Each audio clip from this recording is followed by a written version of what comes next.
that unit cell will be primitive unit cell. Clear? And the second category, फिर से हम एक ये यूनिट सेल ड्रॉ कर लेते हैं. बड़ा इजी है बच्चों क्यूब ड्रॉ करना. तो first we draw two squares diagonally and then join their corners like this. हो गया शेप क्यूब. अब अगर पार्टिकल्स सिर्फ कॉर्नर्स पे थे तब तो हम समझ गए कौन सा यूनिट सेल होगा, प्रिमिटिव यूनिट सेल होगा. कॉर्नर पे पार्टिकल्स है और कहीं भी नहीं है. But if the particles are present at all the corners as well as somewhere else also, corner पे तो है ही, कॉर्नर के अलावा भी अगर कोई और पोजीशन पे भी पार्टिकल्स प्रेजेंट है, then this unit cell will be called centred unit cell. समझ में आया बच्चों इतना बात? तो प्रिमिटिव यूनिट सेल तो सबसे सिंपल बात हुई. सबसे सिंपल सबसे बेसिक यूनिट सेल कौन सा यूनिट सेल हुआ? प्रिमिटिव, जिसमें पार्टिकल सिर्फ कहाँ होने चाहिए? Particles should be present only at the corners. Definition भी चाहे तो लिख सकते हैं, that unit cell in which the particles are present only at the corners. And second वाला case centred unit cell. Centred unit cell कौन सा होगा? That unit cell in which the particles are present at the corners as well as some other positions also. अब some other positions कौन सी? उसके हिसाब से फिर डिफरेंट टाइप के यूनिट सेल हो सकते हैं. तो ये जो सेकंड वाला यूनिट सेल है जिसको हम कह रहे हैं सेंटर्ड यूनिट सेल, इसको अगर हम और आगे डिटेल में स्टडी करें, if we study the centred unit cell further in detail, तो the first category of centered unit cell we should study is body centered unit cell. कौन सा unit cell? Body centred unit cell. नाम से ही clear है कि इसमें particle कहाँ होना चाहिए?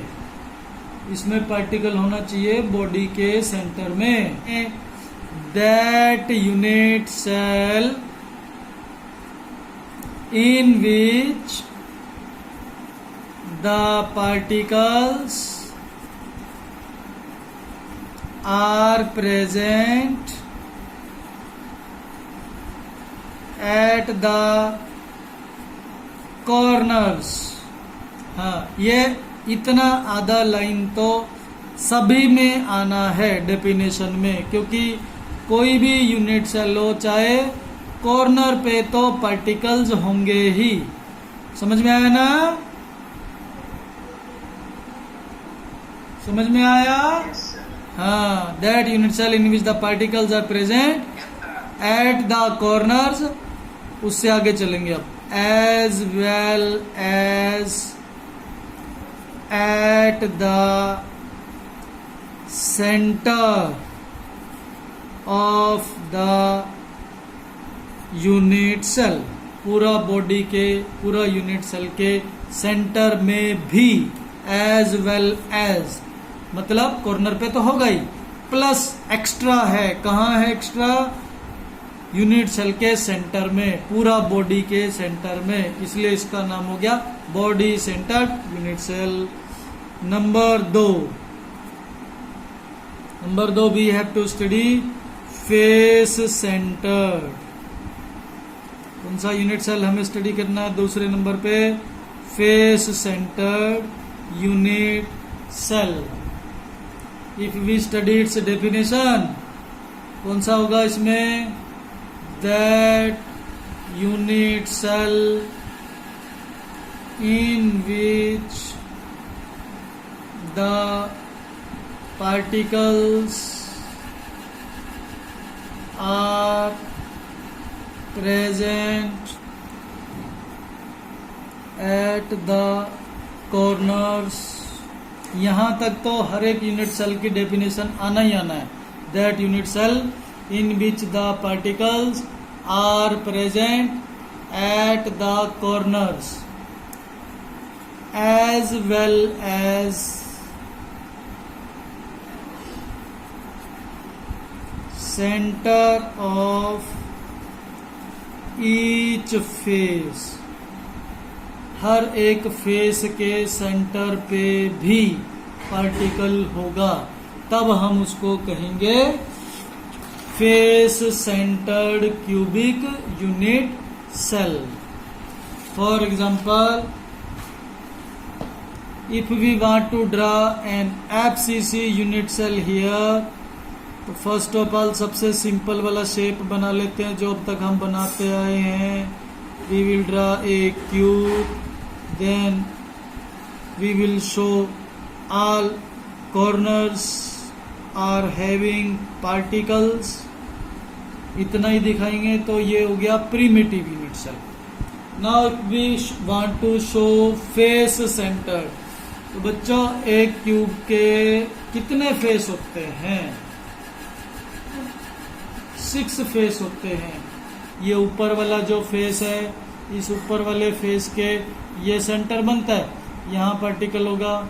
ये साइड वाला फेस है, इस साइड वाले पार्टिकल का ये सेंटर बनता है, तो यहाँ भी पार्टिकल होगा. ये नीचे वाला फेस है, नीचे वाले फेस के यहाँ सेंटर होगा, यहाँ भी पार्टिकल होगा. राइट साइड वाला जो फेस है, राइट साइड वाले फेस के सेंटर पे भी पार्टिकल होगा. और वो जो पीछे बैक वाला जो फेस है, वो बैक वाला फेस का यहाँ जो सेंटर बनेगा उस पे पार्टिकल होगा. और ये जो फ्रंट वाला फेस है, फ्रंट वाले फेस के सेंटर पे यहाँ भी पार्टिकल लगा दिया. तो नाउ वी हैव शोन कौन सा यूनिट सेल?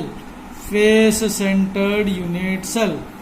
अच्छा बच्चों, हमने बॉडी सेंटर्ड तो दिखाया ही नहीं था. चलो लास्ट वाला पेज में एक बार थोड़ा बॉडी सेंटर्ड वाला भी दिखा देते हैं. ये इधर थोड़ा सा स्पेस बचा है, ज्यादा तो नहीं बचा है. छोटा सा क्यूब बनाते हैं. Let us make a cube here and join this diagonals. ये हो गया क्यूब. तो particles should be present at the corners. Corners पे तो डेफिनेटली पार्टिकल्स होना ही है. प्लस 1 पार्टिकल पूरा बिल्कुल सेंटर, तो वो होगा वहां. अगर हम पार्टिकल रखें तो ये बन गया body centred cubic unit cell. कौन सा unit cell? Body centred cubic unit cell. For example, let us find a colored diagram in our book. Here we have found one figure given at page number 9 of the NCERT. NCERT बच्चों page number 9 पे अगर आप देखें, ये सबसे पहला diagram where the particles are shown only at the corners of the cube, they are called primitive. If we see the second diagram, there are particles present at the corners as well as 1 particle is present at the center. तो ये हो गया body centered. Clear? And if we see the third figure, third diagram, in this third diagram it is not much clear, but if we see this diagram here at the bottom, this diagram, if you see at page number 9, this diagram here it is written face centered. Here you can understand, if you see the right side face, 1 particle is present at this center, face center. If you see the top face, 1 particle is present at the top center, 1 particle is present at the left face center, 1 particle is present at the bottom face center. In this figure, it is very much clear the face centered unit cell shape. Clear बच्चों? Yes, sir. Very good. Now let us come back to our topic. Third category of centred unit cell is end centred unit cell. End centred unit cell नाम से clear हो गया. And centred मतलब एक cube का अगर हम बात करें तो ये वापस निकाल लेते हैं अपना चार्जर. लगभग एक क्यूब जैसा ही शेप है ना. तो आप सबके पास भी मोबाइल चार्जर होगा तो उसमें आप देख ही सकते हैं पार्टिकल कहाँ रखते हैं, कॉर्नर्स पे. वो तो रखना ही है, बना लेते हैं इधर. यहाँ एक छोटा सा क्यूब बना देते हैं और उसमें पार्टिकल्स कहाँ कहाँ रखेंगे वो तो हम पहले भी अरेंज किया ही था. Particles are present at all the corners. ये लाइन तो सब में रहेगी. उसके बाद अब एंड सेंटर्ड का मीनिंग क्या है कि अब देखना है पार्टिकल कहाँ और रखा जा सकता है. अगर हम और पार्टिकल देखें तो कहाँ पे रखेंगे. चलो इसको ले लेते हैं. ये मान लिया हमारे पास एक यूनिट सेल है और इस यूनिट सेल में अगर हम इधर इस एंड से स्टार्ट करें, लेफ्ट वाले साइड से. कहाँ से स्टार्ट करेंगे, लेफ्ट वाले साइड से. तो अगर हम इस एंड से स्टार्ट करें तो ये वाला जो फेस है हमारा सबसे पहला फेस है और इसके बिल्कुल अपोजिट ये वाला जो फेस है ये दूसरा एंड हो गया है ना. तो इधर वाला फेस हो गया पहला एंड और इधर वाला फेस हो गया इसका बिल्कुल दूसरा एंड, लास्ट एंड समझ लेते हैं. अगर इधर से स्टार्ट किया तो ये फर्स्ट एंड और ये इधर वाला हो गया इसका लास्ट एंड. तो एक पार्टिकल यहाँ फर्स्ट वाले एंड पे फेस पे और एक पार्टिकल यहाँ लास्ट वाले एंड फेस पे अगर हम रखें तो उसको हम कहेंगे end centred. For example page पे दिखाएं तो अगर हम ये टॉप वाला फेस से शुरू करें, मान लो हम ऊपर से शुरू करते हैं. अगर हमने ऊपर से स्टार्ट किया तो सबसे ऊपर वाला जो फेस है, जैसे अगर आप जिस रूम में बैठे हैं उसकी छत को अगर आप देखें तो आपका जो छत वाला फेस है उसके बिल्कुल सेंटर पे एक पार्टिकल आप इमेजिन करिए और बिल्कुल उसके अपोजिट में नीचे आएंगे तो फर्श है.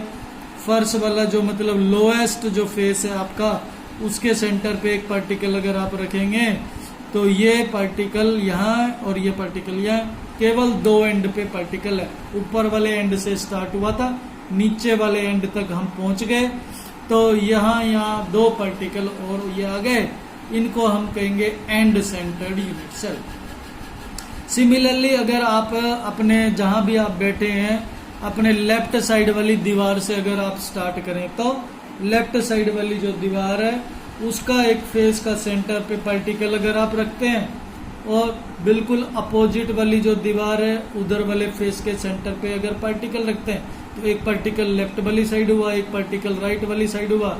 इधर भी रख सकते हैं, वो भी हो गया. टोटल मिला करके एंड सेंटर्ड. तो एक और एंड सेंटर्ड हम बना सकते हैं. इसमें जरूरी नहीं है बच्चों आपको कि छत वाली साइड से ही स्टार्ट करना है. आप किसी भी एक एंड से स्टार्ट करेंगे. जैसे अगर हम लेफ्ट वाले फेस से स्टार्ट करते हैं तो एक पार्टिकल हो गया लेफ्ट वाले फेस के सेंटर पे और बिल्कुल उसके अपोजिट में दूसरा पार्टिकल हो गया उसके राइट वाले फेस के सेंटर पे. उनके अलावा बाकी कॉर्नर पे तो भूलना ही नहीं, कॉर्नर पे तो पार्टिकल होगा ही जरूर. ये हो गया एंड सेंटर्ड का एग्जांपल. ये वाला एग्जांपल हमने लिया था टॉप वाले फेस में, बॉटम वाले फेस में दिखा दिया. ये वाला एग्जांपल लिया हमने, लेफ्ट वाले में एक पार्टिकल है, राइट वाले फेस में एक पार्टिकल है. एक एग्जांपल और भी ले सकते थे. ये जो फ्रंट वाला फेस है इसके सेंटर में दिखा देंगे, एक वहां दिखा देंगे, तो वो भी हो जाएगा. मतलब टोटल मिला के ये बात है कि इसमें कोई भी दो अपोजिट एंड में फेस के सेंटर में पार्टिकल होगा, एज वेल एज कॉर्नर पे तो होना ही है. बात समझ में आई? तो इसका अगर हम डेफिनेशन लिखें तो आधी लाइन तो फिर भी वही रहेगी. The particles are present at the corners as well as, और कहाँ है, centre of two opposite faces, ये हो गया आपका एंड